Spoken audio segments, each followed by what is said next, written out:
Hello everyone, welcome back to the channel. In this video, I'm going to walk you through how to change video size in Shotcut.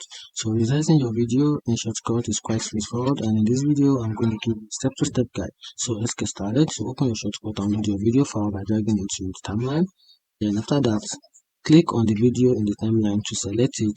Then go to the filter tab, click the plus button to add a new filter, and select size, position, and rotate.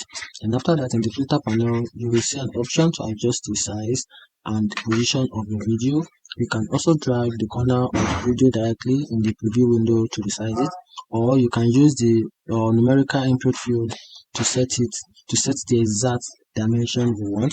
And after that, you have to maintain the aspect ratio. So if you want to do that, if you want to maintain the aspect ratio of your video while resizing, make sure to lock the aspect ratio by clicking the lock icon, and after that you can export your video file, and that's it. If you find this video helpful, turn on the notification button and follow for more content like this. Thank you.